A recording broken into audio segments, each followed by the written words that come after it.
Bien, amigos del Independiente, nuevamente con ustedes, bienvenidos esta vez.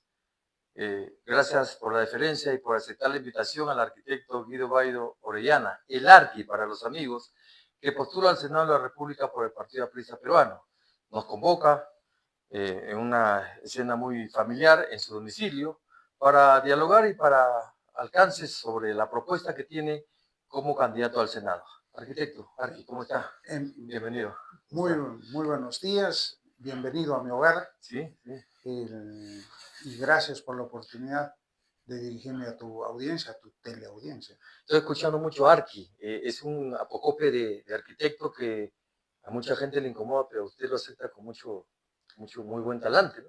Arqui. Bueno, No es falta de respeto. no de ninguna manera, más bien pone las cosas en su nivel. Yo siempre he sido un funcionario que si en verdad he podido tener altos cargos, siempre el trato con el personal ha sido muy horizontal, es muy Es muy horizontal, ¿no? original.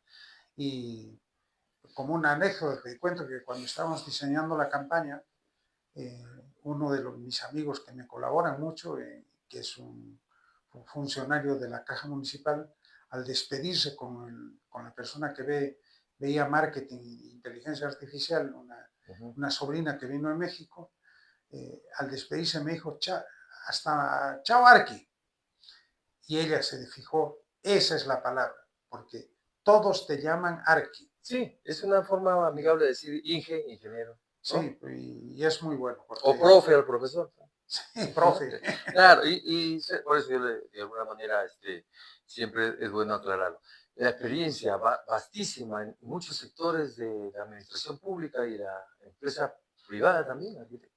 Cuéntenos un poco de la Sí, trayectoria bueno, laboral, ¿no? es increíble el camino que uno recorre. Tengo 74 años. Eh, Comencé a trabajar en el año 76, o sea, hace exactamente 50 años, en el Plan Copesco. Como Ingresé, arquitecto, ¿eh? incluso todavía sin título, unos meses como dibujante. Pero Dibujante. ya en septiembre me gradué, porque comencé en febrero, pero ya en septiembre me Como gradué. dibujante que equivalía a ser bachiller, ¿no? Claro, te tomaban, había unos concursos para entrar y era dibujante de un Por, equipo técnico. por mérito, por mérito. De ahí pasé a ser carros profesionales en Copesco.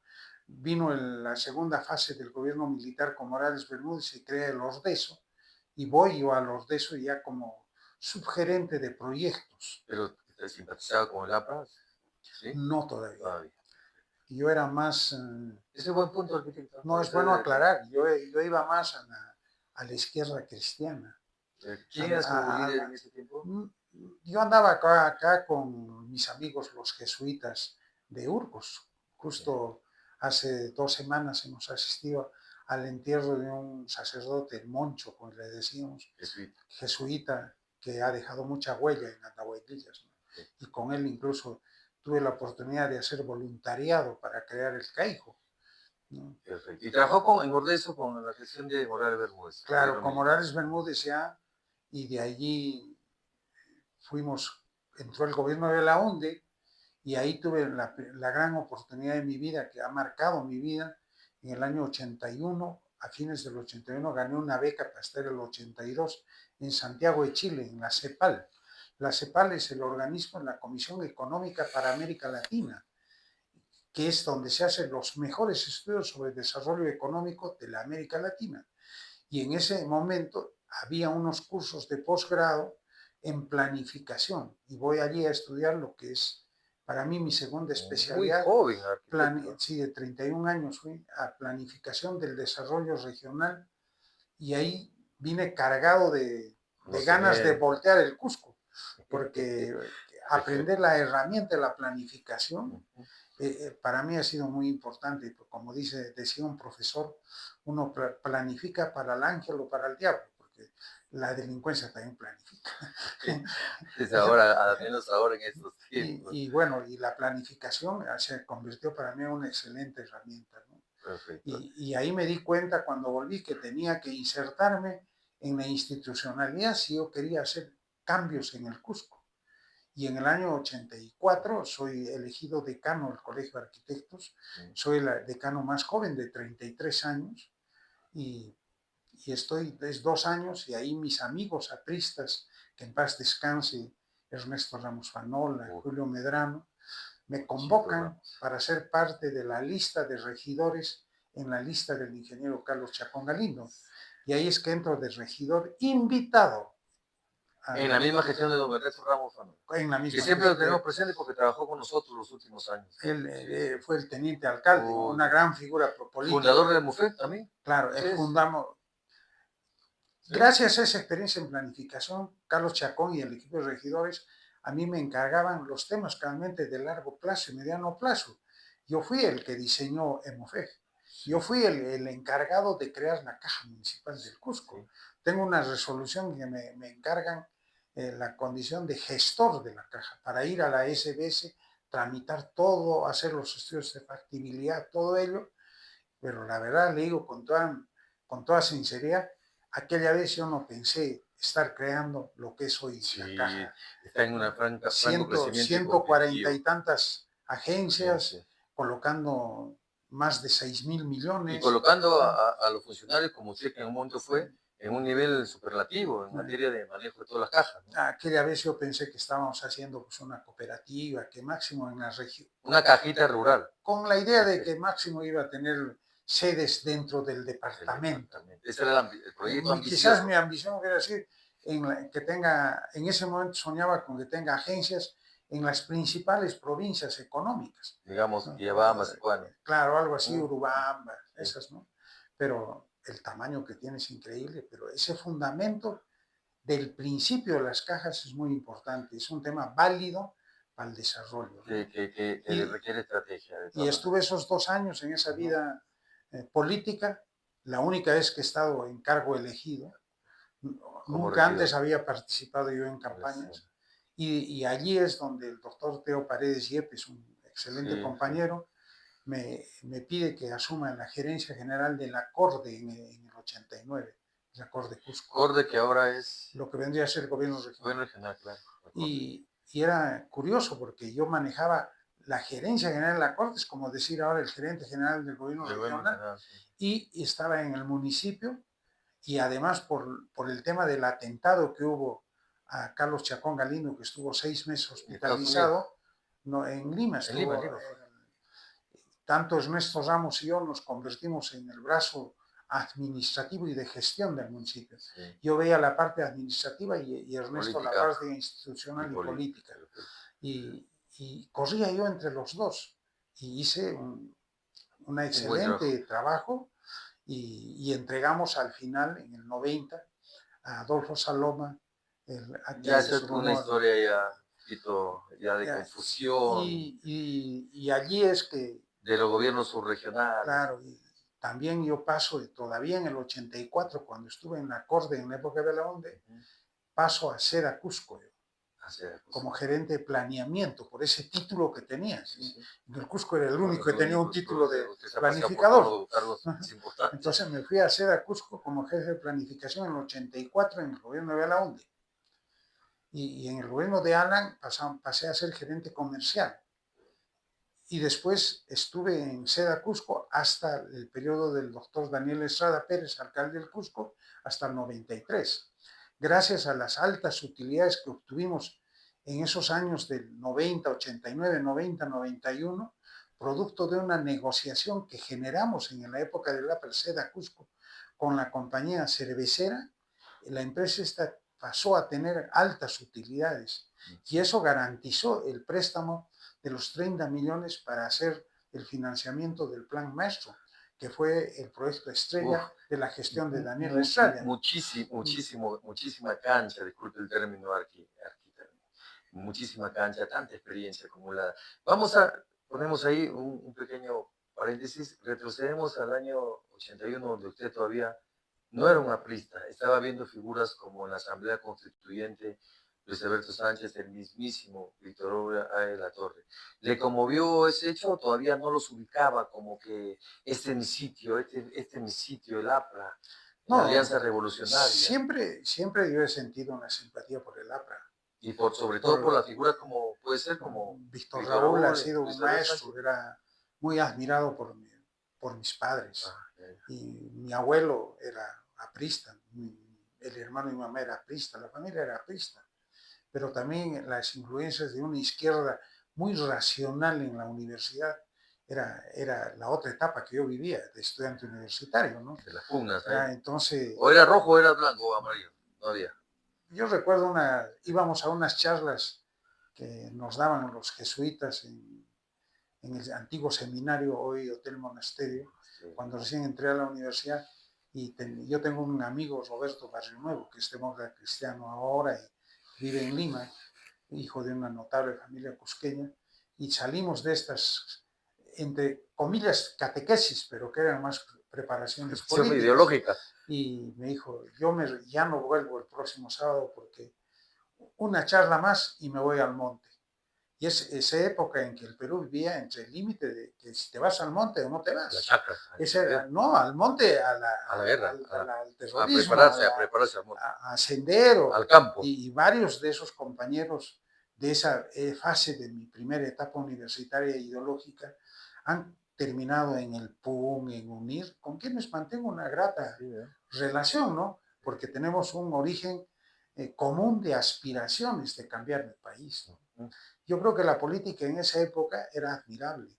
Yo recuerdo cuando he sido regidor con Carlos Chacón, las discusiones con la izquierda unida tenían otra categoría y otro nivel. ¿Y qué foros, no? Y eran foros de discusiones ideológicas, no de sustentos a veces de agresión. Ahí usted militaba en lo que es la Alianza Revolucionaria Estudiantil, que es el ARE, el APRA.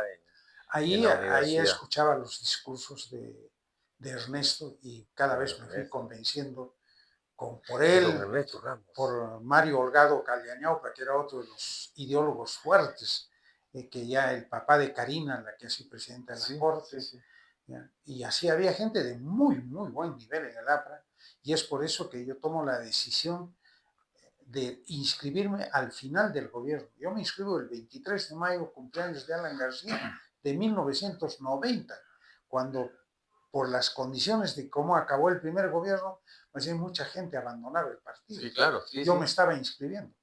Esa es mi mayor muestra de aprobación. Esa es mi mayor muestra de lealtad al APRA, que me dio la oportunidad ideológica y de ella no he salido y seguiré hasta el último día de mi vida. Perfecto, porque escuchando lo que usted nos manifiesta sobre su trayectoria, pues ha transitado muchísimo el tema técnico. Vamos a llevar esa experiencia al Senado, Arqui.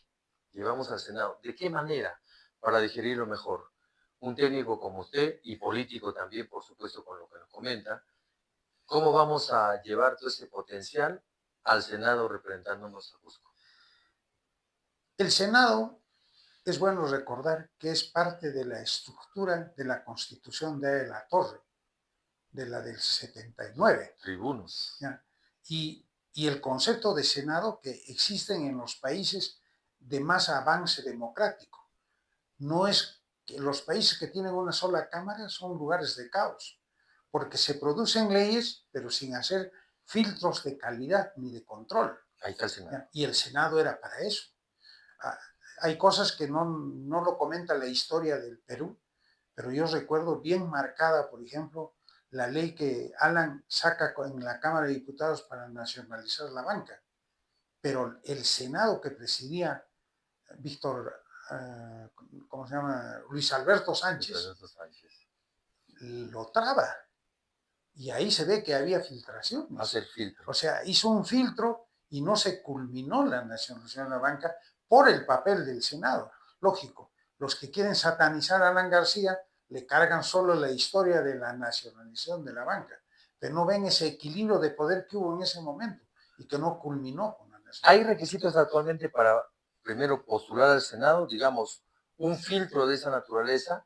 Porque si usted me habla de nombres de senadores de esa época, yo recuerdo, era joven, muy jovencito, estaba en secundaria, pero ya estábamos escuchando la importancia de Víctor Raúl, de figuras de la izquierda como Genaro Ledesma, y etcétera. ¿Había filtros ese tiempo en comparación ahora? ¿Quién puede ser senador o quién puede postular al Senado? Bueno, ¿Hay un requisito? El único requisito es ser mayor de 45 nada más, años. pero antes era otro requisito. No, parece, eran ¿no? los mismos. Siempre. Eran los mismos, pero había más convicción ideológica en los partidos, ¿no? Le mandaban las listas que mandaban los partidos eran cuadros bien formados, no porque me considere yo una élite No, no. hoy en día, pero el experimentado, el que tiene Esos más filtros lo hacían recorrido, los partidos. lo hacían O los sea, en partidos, otras palabras, disculpe, no creo que lo ofenda.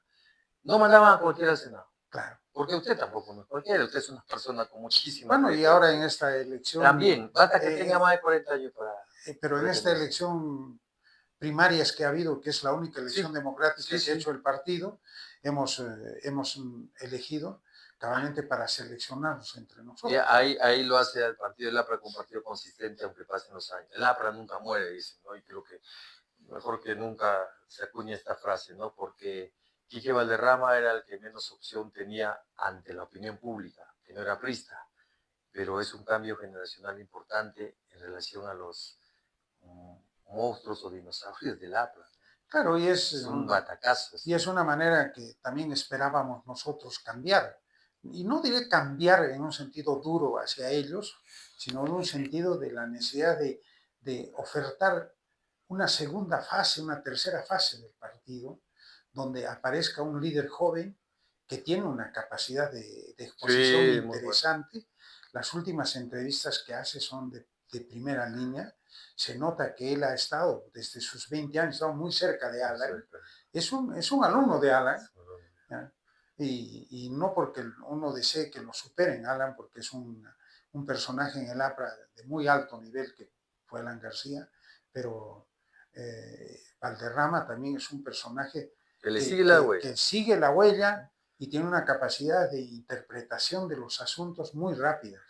Y está en esa fase de plantear y proponer las propuestas del partido con mucha didáctica, con mucha explicación. Guido, y es una característica, antes de ir a la primera pausa, es una característica del APRA, ¿no? Los grandes oradores. Y después de Alan, casi todos hablan como Alan, incluyendo a los cuadros jóvenes de Cusco. Y Quique Valderrama no es la excepción. Los preparan en este tema de oratoria porque tienen buen floro, ¿ah? Ustedes, ¿ah? Ustedes. A ver, yo no lo veo hablando como Alan, pero sí hablando como Guido Bairo, que realmente tiene una buena oratoria también. ¿Los preparan ahí un curso oratoria? Bueno, Mejores, ¿no? hay un hecho que también lo voy a contar de estos días, que me emocionó muchísimo, es el papel que tienen las escuelas de capacitación. Y en el partido, en el Cusco, en los últimos 5 años, con el compañero Carlos Rado, hemos hecho, y con Tania Luna, hemos hecho un equipo para formar jóvenes. Y el día que vino Valderrama a presentarse Quique ya acá, Valderrama, claro. Quique Valderrama, Como ya electo. hicimos una cena y había una mesa de 50 jóvenes, que realmente a mí me emocionó en el alma, porque uno dice, ahora que ya tengo 74 y pronto seguramente dejaré esta tierra, me siento con la tranquilidad de que el APRA nunca va a morir, porque detrás de eso hay cuadros jóvenes y bien formados. Hay confianza que pasa en la valla, obvio. Sí, sí, no es un imposible. Hay gente que no está conociendo cuál es la metodología para pasar la valla, se cree que es el 5% del porcentaje votado, no es así, hay que alcanzar 3 senadores de diferentes jurisdicciones geográficas y 7 diputaciones también de ahí diferentes. se pasa la valla. Ahí se pasa. Qué mejor manera que la anterior, ¿no? Porque la anterior tenía que superar un 5% que era momentos. No, y con toda seguridad que con el sistema de 3 y 7 se va a pasar el 5%. ¿No? Entonces, y lo que está haciendo es hacer de que se recupere la institucionalidad del Congreso para que haya más bloque. Más equilibrio. Y no haya lo que está pasando ahora, manejo. Que entraron 8 partidos al Congreso y ahora se han dividido en 11 células o 14 células. Y ayer estaba dando la información sobre los bloques, bloque magisterial, juntos por, o sea, es una prostitución, disculpe. Es un tema que una de las primeras cosas que hay que corregir al llegar al Senado, porque el Senado va a ser la ley de corrección de leyes y hay que corregir las leyes electorales, ¿no? Sí. No podemos estar en una proliferación de partidos, sí, pues, que para mí son clubes deportivos. De eso hablaremos más adelante porque vamos a hacer una pausa, si me permite, arquitecto. Con todo gusto. Estamos con el arquitecto Guido Bairo, nos permite hacer una pausa para retornar con ustedes en el Independiente, elecciones 2026.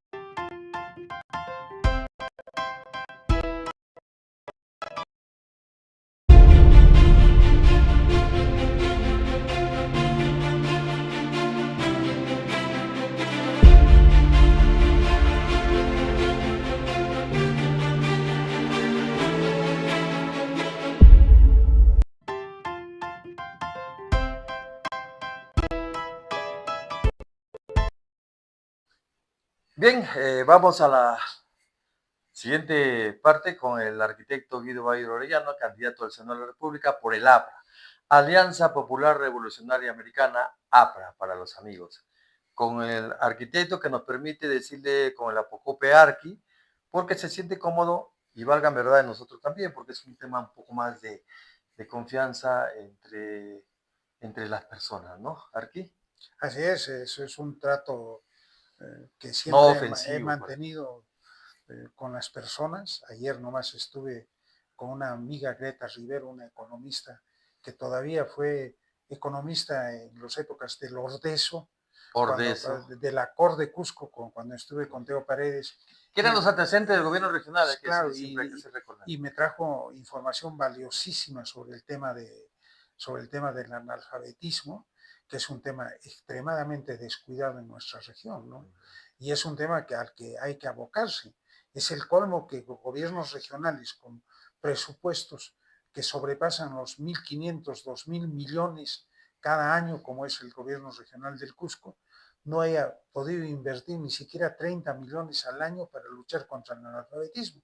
Seguimos manteniendo un promedio de 100.000 habitantes en analfabetismo. Ese es el colmo. Hay una suerte de relación ahí, bueno, automática en nuestro esquema mental de los peruanos. Ganar una elección significa trabajo en una institución. Yo recuerdo que antes nadie quería ser empleado municipal, ni mucho menos empleado de alguna institución pública. Hoy sí, las leyes laborales están hechas para masificar el empleo y desordenar también las instituciones públicas y hacerlas ineficaces. Hay un planteamiento para reorganizar esto, revertir esto, de copar a instituciones públicas con demasiado personal y En, ser es, menos en, efectivo. esa, en esa conversación de ayer, y ya lo he vivido yo cuando he estado en cultura ahora en el También tenemos 2024, que hablar de eso, arquitecto, eso es fuerte. el poder del centralismo, que se había una reconcentración del Estado desde después del último gobierno de Alan, que fue la última transferencia de 143 funciones a los municipios y a las regiones. De ahí ha habido en Humala y en Kuczynski mucho más, y en Vizcarra ni qué decir, una reconcentración de poderes en el gobierno central que imposibilitan ese deseo, por ejemplo, de querer luchar contra el analfabetismo. Ya. No se puede hacer porque hay un proyecto nacional de la lucha del Entonces, analfabetismo en el ministerio, por lo tanto las lo manejan. regiones no pueden hacer un proyecto de un subproyecto. Una estrategia. Entonces, y no pueden invertir porque a ellos les corresponde. Entonces, parecería que, y esto es una crítica a estos sectores que han gobernado la región, que la mayoría han sido de tendencias de izquierda y que hablan a nombre de los pobres y los Sí, desposeídos, más bien parecería que les interesa mantener a la gente en condiciones claro, de falta de claro, cultura, es de que educación, ahí hablamos para ya, manejarlos a ellos. arquitecto, hablamos ahí de la aparición de los organismos no gubernamentales que, dicho sea de paso, son de dudosa reputación. No sé si coinciden esto, pero hablando del tema este del poder que se le debe dar para este criterio de centralizar las instituciones y el Estado, oficinas como el SENASA, Dirección Desconcentrada de Cultura, que no debe ser desconcentrada, debe ser una dirección regional, SENASA que depende de Lima, u otras en otros sectores, es un mal para el tema de darle realmente la función a una institución y ser efectivo ante los usuarios, ante los peruanos. La propuesta política del APRA ahora es volver a la descentralización. Se tiene que hacer una descentralización real, ¿no? ¿Cómo puede ser atractivo a que los funcionarios, los trabajadores de cultura se esfuercen por hacer bien las cosas si después la mitad del dinero, que es de los 220 millones, solo vuelven 110 y los 110 se queda en el gobierno central? O te envían funcionarios capacitados de Lima a Cusco cuando acá hay cerebros. No, acá hay buena capacidad de gente, Oiga, a propósito de hay muy buenos patrimonio cultural, profesionales, ¿no? este cemento lo hemos guardado para hablar porque usted se va a explayar en esto, la conservación del patrimonio cultural, el trabajo que usted ha ejercido sobre este tema, la propuesta como partido, como persona, como técnico, como político en el tema cultural, que nos falta mucho, en el tema de, por ejemplo, en la gestión esta de un Cusco turístico, netamente. ¿Verdad? No, es importante que el Cusco recupere primero los recursos que produce como turismo. como le digo, estos 120 o los 25 que también lo absorbe, que le corresponde a la Dirección de Cultura del boleto turístico. O sea, imagínense todo lo que se lleva. Y usted imagine que todo ese paquete de dinero acá, esos 150 millones para hacer puesta en valor de monumentos, habilitación de camino, el Capajñán, de ruta, o sea, de más oferta turística histórica, pues lógicamente habría una oportunidad grande. Y otro tema que es preocupante, que no hablamos en el Cusco y recién ahora enlazo con esta posibilidad de ser candidato, mi experiencia en cultura y mi experiencia en la caja, que es el tema qué hacer con el centro histórico. El centro histórico del Cusco, que es también patrimonio de la humanidad, el Cusco Centro, primero que hay que crear, así como tiene Machu Picchu por ley, hay que crearle una unidad de gestión. En Machu Picchu se llama UGM, acá sería UGC, Unidad de Gestión del Cusco. Eso, por ejemplo, le falta.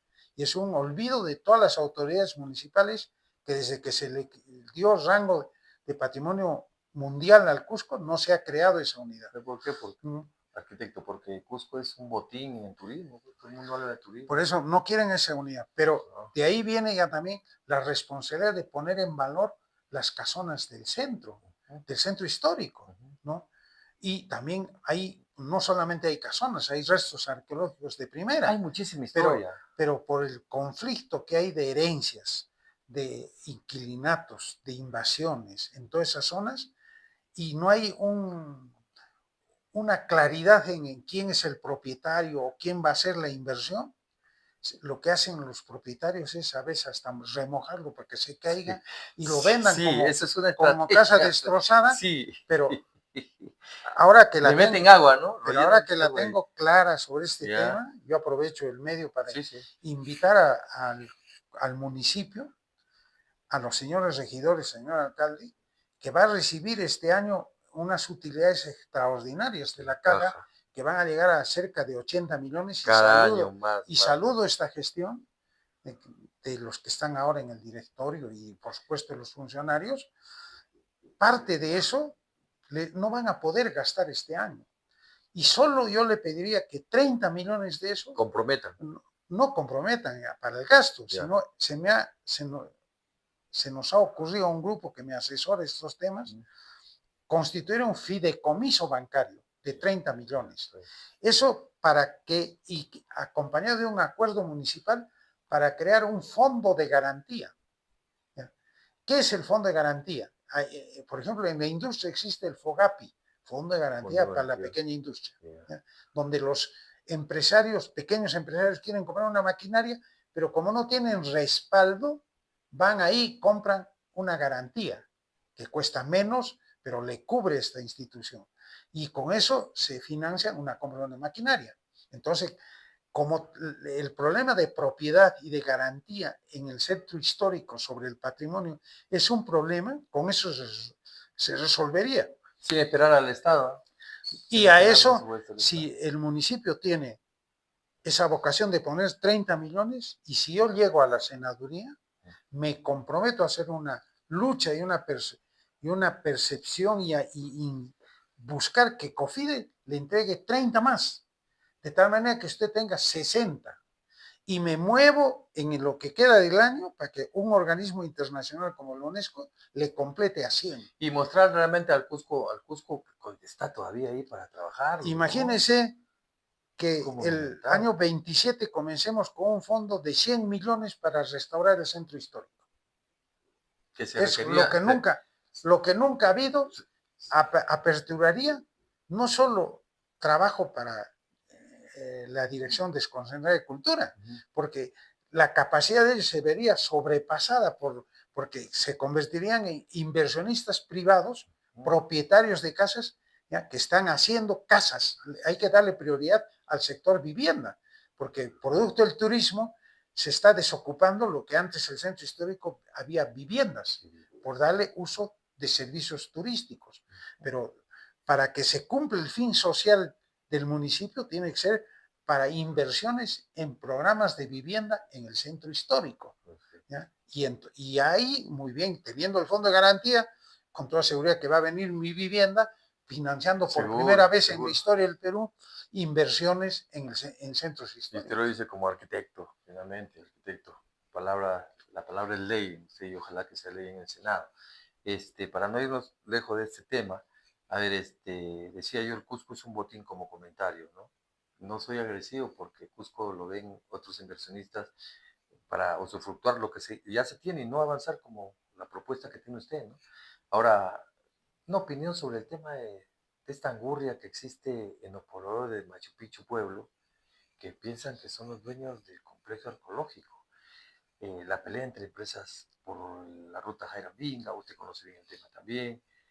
La otra propuesta que aparece del gobierno central cuando dicen vamos a traer unidades móviles eléctricas y evitar la contaminación ambiental, que sería dejar de lado a la bronca que se tiene entre Concetur, entre la empresa Trotoy y cosas así que parecen pequeñas, pero es un gran problema y una traba para el desarrollo de esa zona, ¿no? Bueno, para mí ha sido una experiencia muy dura llegar a la Dirección Desconcentrada de Cultura.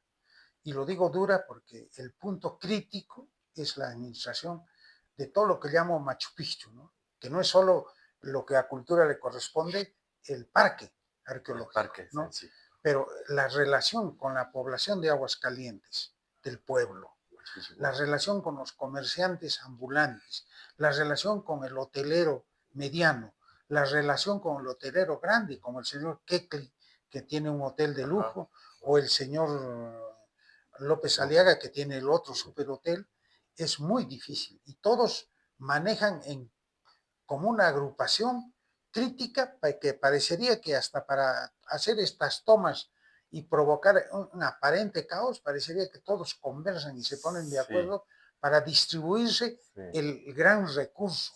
¿Ya?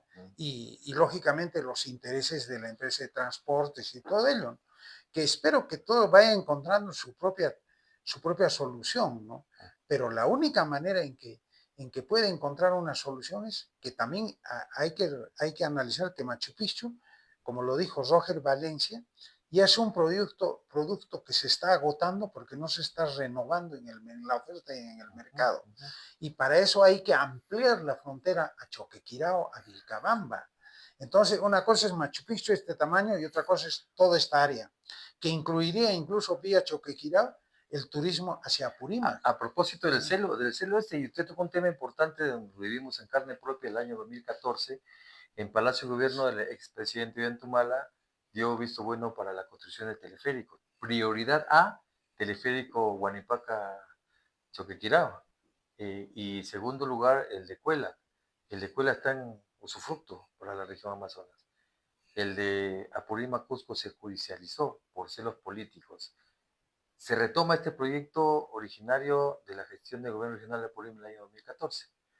¿Cómo ve usted qué proyecciones y si es viable, sostenible y significaría también lo que usted habla, ¿no? Darle mayor cobertura. Bueno, está en marcha.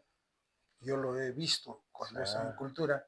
He ido a reuniones al Ministerio de Turismo y Comercio Exterior del proyecto Choquequirao, que es ahora una mejor solución técnica que aquella que solo le daba la exclusividad de enlace hacia el lado de Apurímac. Sí, pues, Por eso el celo, digamos, del lado de Cusco, sí, ¿no?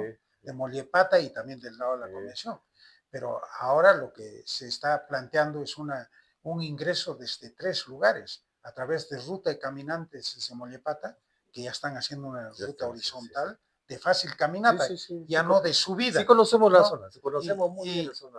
Del lado de Yanama, creo que se llama, del lado de Santa Teresa, hay una red de teleférico y otra que va a salir siempre hacia la Apurímac. A Quiñaya, a Guanipaca. Y eso hace que se cierre un circuito muy interesante, o sea, el turista no tenga que volver a salir por el tren. Arqui, se fortalecen los corredores turísticos, los recursos de Apurímac, Saigüite, los recursos de Mollepata. No, además le abre, pues, la laguna Humantay, en vez de venir un turista a visitar Machu Picchu, como muchas veces hacen las agencias de turismo por mercantilismo, que lo traen en el vuelo del amanecer, lo llevan a Machu Picchu y en el último vuelo de la noche lo llevan, ¿no? Porque así hay, por esa rentabilidad, hay la posibilidad ahora de que el turista que ha ido a Machu Picchu se vaya de ahí en un teleférico a Choquequirao y salga hacia Apurímac, vuelva al Cusco, pero por otra Urahuasi, ruta. Limatambo, Mollepata, Y corredor en espectacular. Limatambo tiene usted Tarahuasi, que es un Hermoso, monumento sí, sí, sí, de sí. primera. Tiene usted, nadie visita los andenes de acá En de Apurímac Surite, se evite, ¿no? en Apurímac. Se evite. Bueno, Saigüite, o sea, todo ese bloque. O Cachora, la Suiza peruana. Ahora, Tantas y ahí cosas. lo que debemos juntarnos es por los atractivos que tenemos, Perfecto. no por límites políticos. Está clara la proyección de gestión, querido arquitecto. Vamos a hablar algo sobre, para terminar la entrevista, que es muy realmente aleccionadora para nosotros también. No solamente porque una vez más sabemos de su sencillez, del trato como persona, cariñoso, educado, buena onda, como dicen los chicos. Hablamos de la familia, Arqui. Hace poco usted perdió al ser más querido en su vida. Cuéntenos ese episodio, ¿se recuperó? ¿Está un poco más tranquilo de esa pérdida? Bueno, es un tema a Disculpe veces usted que lo toque, porque para hay que tocar. conocerte No, humanamente pero es también. bueno saberlo, Sí, ¿no? Sí, hace más de 3 sí. años, va en el 2022, en julio, el Día del Maestro, perdí a mi esposa, una compañera de vida de 43 años de matrimonio, con quien he tenido 2 hijos, una hija Claudia Bairo, abogada, que hizo una excelente carrera pública en SUNEDU, era en sí el brazo técnico de SUNEDU en la primera fase, en el mejor momento de SUNEDU, de la ley original de Humala, que también enhorabuena, Sí, yo soy de las personas que reconozco de los otros partidos claro, las sí, cosas sí, sí. buenas. Una cosa es la versión de SUNEDU de esa época a la versión de SUNEDU de hoy, Bueno, manoseada. la doctora. Y ella es abogada, ya se fue a hacer un posgrado a Chile, perdón, a España, se conoció con un funcionario chileno, el amor pudo más que muchas Perfecto. cosas y ahora ella vive en Chile. Ah, Trabaja allá, está comenzando a ejercer el derecho también. Y tengo un hijo, Aldo Bairo, ingeniero sí. civil, máster en negocios. A él estudió en la Universidad de Piura, en Piura, de la La Universidad del UTP, Opus Dei, no, en la en la del Universidad, Opus Dei. en la Ya, UDP, UPP, Universidad de Piura, se llama. sí. En esta universidad es un gran ingeniero para mí, tiene su propia consultora, trabaja independientemente asesorando empresas y obras en lo que llama el control operacional. De él tengo 2 hermosos nietos, uno que va a cumplir 11 años en estos días y la niña va a cumplir 8. ¿Algún hobby? Alguien me decían que antes usted caminaba mucho y Bueno, era muy... me gusta viajar Ajá, y viajero. también he escrito ya un par de libros. Eso. He ganado un concurso hace muchos años en el comercio de un cuento para niños, Sí, que ahí verá usted sí, después sí, de la sí. reunión la placa. Y ahora último he publicado una historia personal mía de una amistad que generó, que la vida me generó una amistad con un MRTista refugiado en Alemania. Qué bonito. Y en esta historia que he contado, que es una propia experiencia en mi vida, eh, demuestro que sí es factible lo que muchos se han quedado en la Comisión de la Verdad, solo en la verdad, para la verdad por la venganza, la verdad para el resentimiento, pero no para la reconciliación. Pero sí, con esta experiencia que yo viví en Alemania, cuando yo dirigí Senati, me becaron 7 semanas o 9 semanas La década del 90, en ¿no? el 90, Sí, 94. sí, sí.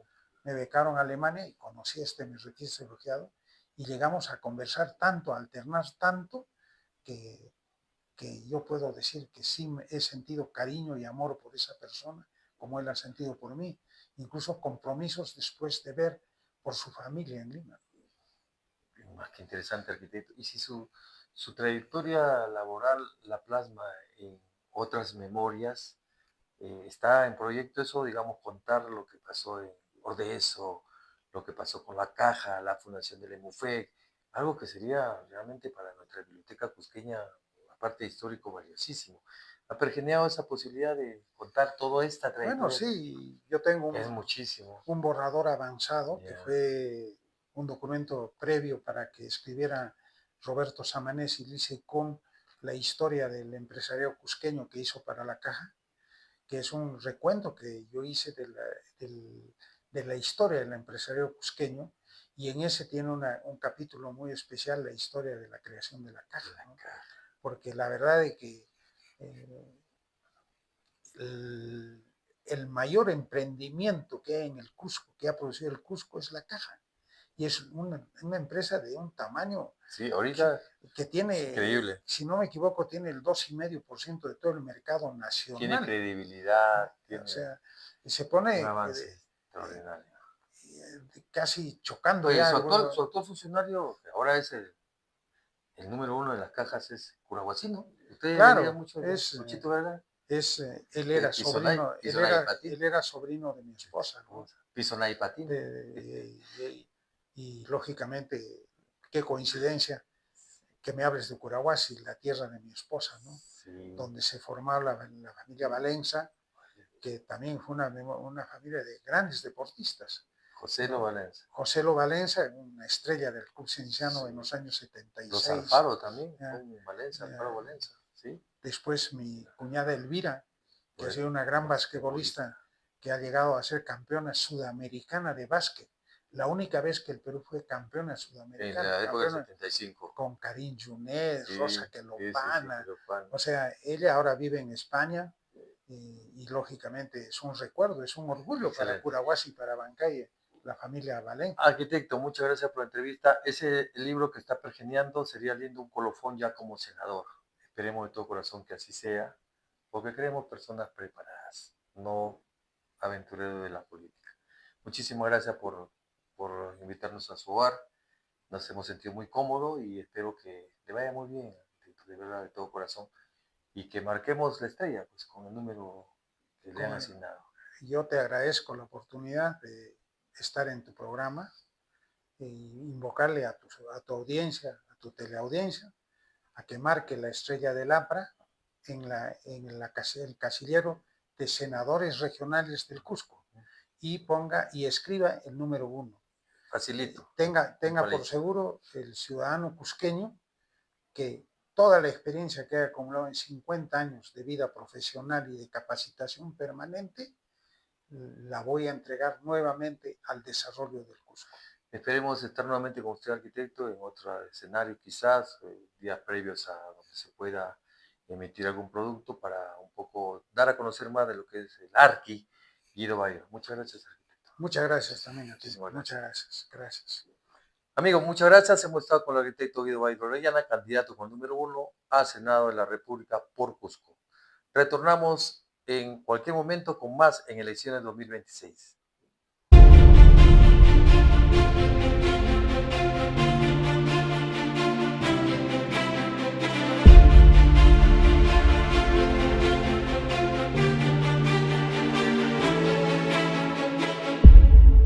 Presentó El Independiente. Verás por convicción. Volvemos con novedades en la próxima edición. Permiso.